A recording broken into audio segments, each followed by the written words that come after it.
તમસો મા જ્યોતિર્ગમય. એક બાપા ટ્રેનમાં જતા હતા ને,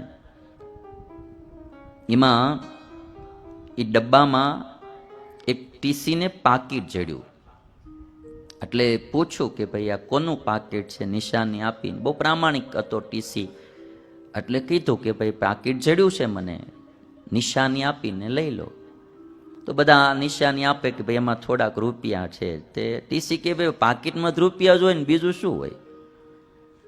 કંઈક એવી નિશાની આપો કે તમારું જ પાકીટ હોય એ મને ખ્યાલ આવે.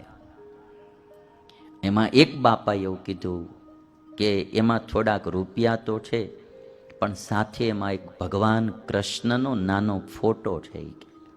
આ કૃષ્ણનો ફોટો છે. અને પાકીટ જોયું ને એમાં કૃષ્ણનો ફોટો નીકળ્યો. એટલે ટીસીએ કહ્યું કે બાપા લ્યો આ પાકીટ તમારું.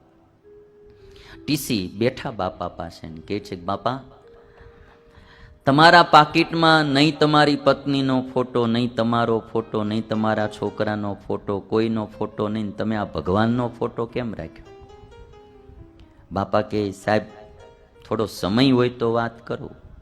તો કે હવે સમય જ છે ને, તો બેસો. જોઈ કે હું નાનો હતો ને અને હું ભણતો હતો ત્યારે મારા પપ્પાએ આ પાકીટ મને આપેલું. અને એ સમયે મને મારા મા બાપ બહુ વહાલા હતા.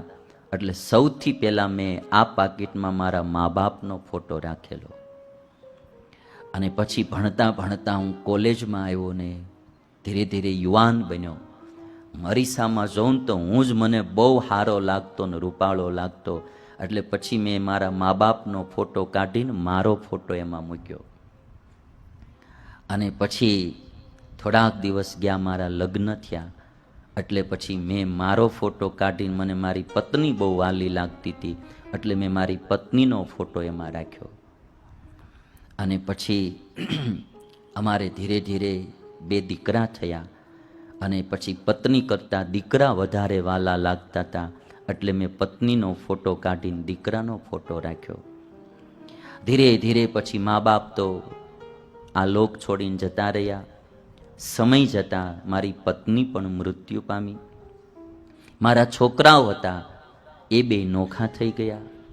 કોઈએ મને ભેગો રાખ્યો નહીં અને મને વૃદ્ધાશ્રમમાં મૂકી ગયા. ત્યારે પછી મને એમ થયું કે આ દુનિયામાં ભગવાન સિવાય મારું કોઈ નથી. એટલે મેં ભગવાન કૃષ્ણનો ફોટો રાખ્યો. આટલી વાત જ્યાં બાપાએ કરીને ત્યાં ટીસીની આંખમાં જળજળિયા આવી ગયા. રેલવે સ્ટેશન જેવું આવ્યું એટલે ટીસી હેઠા ઉતર્યા. બુક સ્ટોલમાંથી એક ભગવાનનો ફોટો લાવી અને પોતાના પાકીટમાં રાખ્યો. બાપાને કે બાપા તમારી જેવી દશા મારી પણ છે. પણ હવે આ ભગવાનનો ફોટો રાખવાનું સમજાય ને ત્યાં સુધી મોડું બહુ થઈ જાય છે. હા, બહુ મોડું થઈ જાય છે. ત્યાં સુધીમાં આપણે એમ એક કોઈ મેળના ન રહીએ ને તઈ ઠેઠ ભગવાન આપણને સાંભળે છે. આ તમે જોજો, માણસ દુઃખમાં હોય ને ત્યારે જ મંદિરે જાય છે. દુઃખમાં હોય ત્યારે જ. જેવો સુખી થાય એટલે મંદિરે જાતો બંધ થઈ જાય. હોય 5% આપણે 100% વાત ન કોઈ પણ કરાય. હા, 5% એવા માણસો હોય સુખી હોય તોય જાતા હોય. બાકી જ્યારે દુઃખમાં હોય ત્યારે મંદિરે જાય. સુખ આવે એટલે પછી મંદિરે જાતા બંધ થઈ જાય. અને લગભગ તમે આમ જોશો કંઈક ને કંઈક માંગણી માટે માણસો વધારે મંદિરે જાતા હોય.